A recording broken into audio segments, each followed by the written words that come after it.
Hey everyone, how's it going? It's Aki again, back with another Clash of Clans video. In today's video, we're going into a top 3 attack strategy video just because it's coming around that time again. It's CWL. And for this, I just wanted to showcase like 3 armies that I definitely think you should have in your repertoire. And we're going to begin with the Rocket Loon Fireball army. This one is still very viable at Town Hall 17. And the equipment isn't too bad. King, I'm running the Rage and Giant Gauntlet. You can totally run the Earthquake Boots and Spiky Ball. Queen, I'm going to run the Healer Puppet and Magic Mirror. Warden, we're going to go Fireball, Raid Gem, Roll Champion, Seeking Shield, and Rocket Spear. If you want to toss in the Minion Prince, you can. I really just like the original 4 heroes. They work better for me. And then I'm always using a Flame Flanger. And I bring 2 Earthquake spells this time for the Fireball because at max level, you need 2 Earthquakes to take down a max level CC. That's one of the key things I learned early on. But let's get into Legends and see if we can get some 3 stars rolling in here. Okay. So CC's in the core, and it's a pretty dense core, so landing a fireball at these fire splitters would be great. But let's see here. I am going to snipe out any of these mortars I see, so maybe I can just start with this one down here. I'm going to go like this, take that out, and I'm going to send one more set of rocket loons at that mortar. Now we're good to put in our warden, balloon to test, healers behind. Once this air defense goes down, I'm going to get a couple minions. That mortar is going to lock in. Now I'm totally okay to put in a archer to test for any Teslas there. There's a bomb out in front. That's all cool. Here comes my warden. I'm going to rage him up once he gets close to this enemy archer queen. Like right there, this rage will be good. I'm going to send in a headhunter just to make sure the enemy queen doesn't nuke my warden. And then I'm going to make him go invis before we take a little bit too much damage. I got really lucky there. I'm going to launch the fireball and go 2 earthquakes like that. Should take everything down in that core. That was an awesome fireball. The reason I did it early, I was a little bit nervous that those fire spitters were going to take my warden down. At this point, I'm going to let the warden work. Snipe out that. I'm going to go ice golem. King, queen over here to distract this next expo. The reason for that is because I want to keep my flame flanger up. Get a super wall breaker. Wizards to set the funnel. I can use some rocket loons to support me. I'm going to rage up my warden, send in another headhunter just because I want to take care of the enemy king. 2 rocket loons like this, snipe out these defenses, get a couple minions here. King almost went down. It's all good. We barely survived that, but hey, barely survived and survived. Same thing to me. And then if we need, I'm going to get another rage in for my warden. I'm going to use the Royal Champion ability at this top side to snipe out the Monolith. Hopefully we can get that down. And I'm going to go freeze, poison spell, and then see if these troops can stay away. I'm freezing them for a reason. Is because I want the town hall to go down. Okay, where's my queen? She is still up. I've got a bunch of rocket loons left, so I'm just going to snipe out some key defenses. See if we can go like this.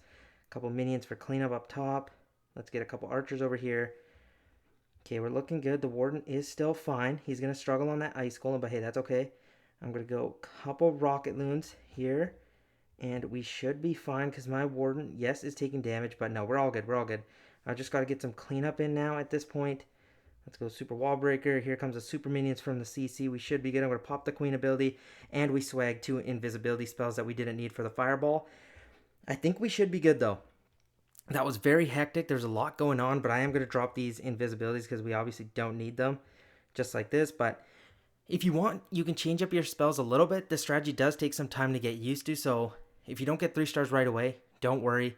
Change around the spells, have some friendly challenges, practice with it, and trust me, once you get it down, you're going to feel so good. But I'll catch you guys in the next strategy. Okay, for the next attack strategy, we're going into the Thrower Fireball army. If you don't like it, you can switch to Super Witches. You can do E-Titan Smash. That's all good too. I just personally really do like the Throwers. King, we're running the Earthquake Boots and Spiky Ball. Queen, Healer Puppet, and Magic Mirror. Warden, Fireball, Rage Gem. Royal Champion to keep it a little bit less on the epic side. Hog Puppet and Haste. The only epic we're running is on the Queen and the Warden. So let's go into Legends. See what we can do with this strategy. Oh man, look how juicy that core value is for a Fireball. But pushing with this strategy like crazy Fireball is not recommended because it's hard to land in that core. I would have to do a lot of funneling. So even if I can just get a quick fireball off, say at this expo right here, I'd be okay with that. But maybe we should try for the I don't know. It's kind of reckless. So I'm just going to go Yetis to funnel. And then I'm going to get my Warden out here. Hopefully he stays away from those Yetis. And then I'm going to go healers. A Loon. Okay, yeah, the Yetis are walking away. That's exactly what I wanted. Because this should allow for an easier funnel for us. On the opposite side, we are going to go with the Queen and Siege Barracks. Give them a super wall breaker. And I might even give them an Ice Golem because I don't have a skeleton spell. I need to tank for my queen. Hopefully she doesn't get taken down so quickly because of that ricochet cannon. At this point, we're looking good. I'm going to get a baby dragon in for a little bit more funneling. If I need a rage, I can. But I don't think I really need one. Okay, Warden, I need you to stay up. So I'm going to invest a rage because that fire spitter's on him now. I might need an invis. Oh my gosh, I barely saved my Warden.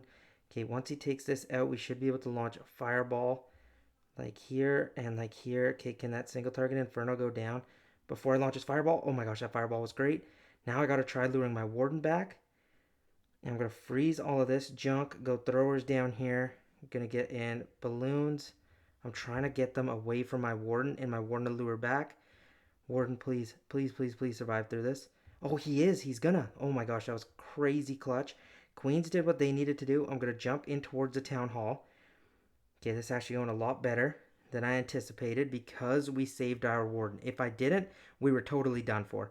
I'm going to go here, Rage on the throwers. Yes, we hit that bomb. That's fine. I'm going to pop the King ability now to open up access everywhere else. I'm going to go Royal Champion from the bottom side. She should be able to clutch through that. King should be able to take care of the Town Hall, I hope, by himself. What I might do is Rage the Royal Champion. That's expecting a lot out of her. Should have not done that, but hey, I think that's okay. I'm going to pop her ability now, make sure these hogs use that, and then, okay, get that fire spitter out of the way. That's what I really need you to take down, Royal Champion. If she does, we're totally cool. Oh my gosh, that was awesome. Get some wizards in here, super wall breaker, a couple barbs spread around the base. But yeah, totally smashed. Do I recommend you to go for crazy fireballs like that? No. Guys, don't do that. Go for a cheap fireball. What I did there, I could have failed easily, and I have before. So don't do that. Seriously, I don't recommend it because look, my Warden didn't make it through that with my spell timing. I was done for. Because you need your Warden to usually stay up. It's kind of like the Super Witches. It works the same. Your Warden provides you so much value for your healers to get extra healing off on the throwers. So if you lose that right away, you're going to be in a tough situation to get that down. But now we're moving on to the number one strategy. Don't be surprised on what it is. It seriously is Hydra. I know I kind of spoiled it, but hey, it's just so good right now at Town Hall 17. Okay, and then for the number one strategy in the game, it's Hydra. Reason being, it's so customizable. This time I'm using the triple clone with the balloon CC. You could do the triple clone with the Yeti CC because now you can fit 3 Yetis in your clan castle. The reason I don't do that, however, is because it lures out a ground targeting CC sometimes, and to avoid that, that's why I like the balloons in the CC. If you don't like these spells, you can run the double recall with the Earthquake spell, just because then I can use the Royal Champion trick. Then you can also customize your heroes now, obviously, with the Minion Prince. I'm going to run the Minion Prince both times. This time we're going to use it with the King, and then I'm going to show a replay that I have with the Royal Champion instead, and then the King out, both times with the Minion Prince, because I feel like he merges really nicely with Hydra. But again, these are the reasons. It's so easy to use. It's so strong. It's going to work great in CWL. And then if you don't, say, have some spell leveled up, like say you didn't put too much investment into the recall spell, drop it, add a rage spell, whatever you need to do, change it up. This army works regardless. So let's go take this out to Legends and see if we can get some more 3 stars here. The number one thing with this army is to take out sweepers. If you can't, then it's totally okay to take out air defenses. But I think I can line up a shot either from this army camp. I'm just trying to see, just make sure. I think right here at this army camp in the cornermost tile, like this. She should turn and fire. Second shot. Oh my gosh. Okay, we missed both sweepers, but hey, we got both army camps. That's not bad. And now we're going to have to be forced to take out and go from the opposite side. Once the queen takes that down, I'm going to lure her. Then I'm going to go king out in front, super wall breaker, and get my queen behind to heal up behind the king. That would be great. Baby dragon here for some more funneling. And I'm going to go 1 dragon right here for a funnel, 1 dragon here. Most of my dragons from the top side. We're going to go like this. Warden, dragon riders. We're going to send in a blimp. Everything like that. We're going to use our warden ability. really quickly. And then I'm going to set out these clone spells like this. I'm going to rage them up later on as they form. And then we can use a free spell when we need. I don't really need it right now. I'm going to use the Minion Prince ability once he targets some of these defenses like this. Look at that. Look how this is going to merge. Your dragons are full health, so they're just going to hammer through the base, and it just locks in very nicely with that because sometimes you'll run out of power on the backside.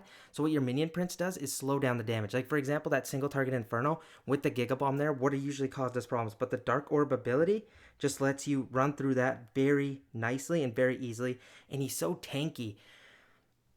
And what I mean by that is like, yes, he doesn't have that much health, but the dragons run out in front of him, and his damage is just so high that he can just start sniping out. And then the dragon riders form really well with him because look, they target defenses, so they run out in front. Dragons go off to this side, so he's kind of got like ultimate tanking if you kind of do it and path very smartly with him. But oh my gosh, I love it. He is so good, and I'll show the next version in a replay just so we can really walk through the attack where stuff didn't really go 100% correctly, and we changed it up and didn't have the king input in the royal champion. So I'll catch you in that attack, and then we'll call it a day for this video. Okay, and here's the last attack. This time we took out the king, added the royal champion, and kept the minion prince. I want you guys to see what would you do here. Where would you take the royal champion? Where would you use the queen? What are you using for the giant arrow? Like, what are you targeting? Let me know and put that in the comments and see if you get it right. For me, look, these air sweepers are off center, but they're both pointing the same way. So that tells me I can't take them out with a nice shot all in once. Okay, so let's go to our next target. Is there any invisibility towers? No, there's not. It's double rage. That's fine. So then you can line up a shot for either air defense. I see right away this air defense lines up with this one, and so do these two. So you can choose whichever side you want to take. For me, I was like, you know what? I'm just going to go gut it right through the center of the base from this army camp at this tile right here. That will allow me to take out both air defenses and that backside archer tower, which is just extra value. So watch this placement of the queen. Look at the tile that it's being placed on.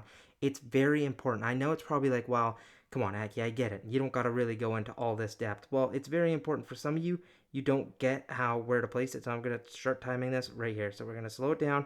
We're going to go half speed. Watch here. The reason I was taking so long, I was just planning the attack. Here goes the queen down. Takes a second shot. Look, there goes the first air defense. There goes a back one. And then the air defense. I was so close to taking out the sweeper. It would have been awesome at this point.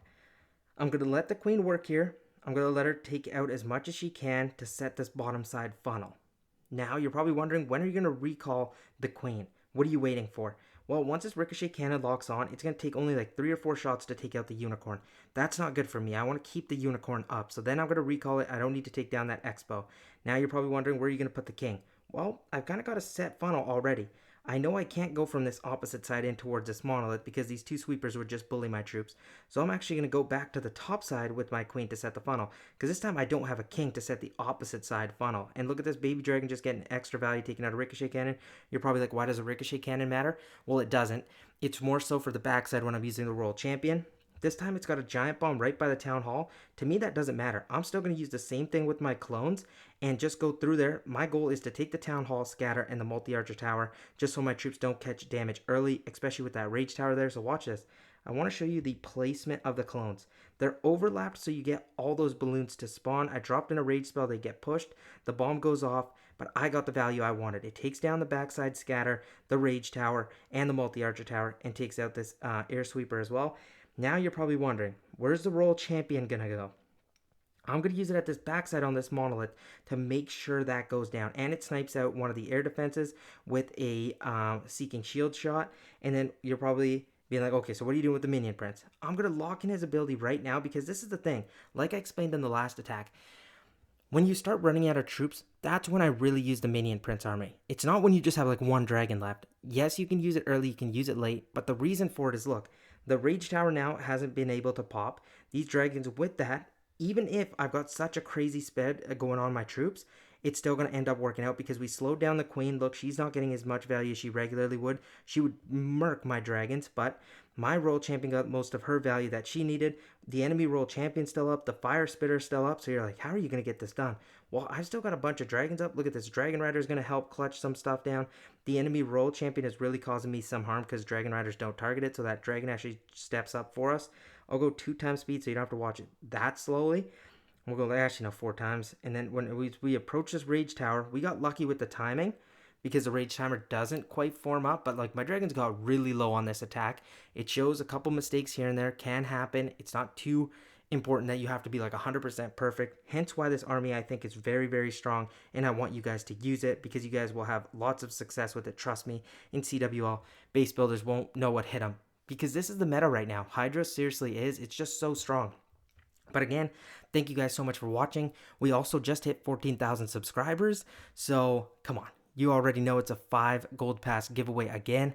All you gotta do is be subscribed, like this video, drop 1 comment to get 1 entry, max of 1 entry, and you only have to enter once for while the giveaway is running. So it's going to run for 72 hours. Reason for that time frame is to give the most people a chance to enter, because I know people have jobs, people go to school, so they don't, if they miss it for 24 hours, I want to give them a longer chance. So 72 hours seems to be a solid time frame. And again, if you enter in this video, you don't have to enter on the next one. It's only one time you have to enter, but you can enter on any video that comes out during these 72 hours. So again, if any of the rules weren't clear, they'll be in the pinned comment and they'll be in the description of the video. Thank you so much for watching. I'll catch you guys in tomorrow's upload. Peace out.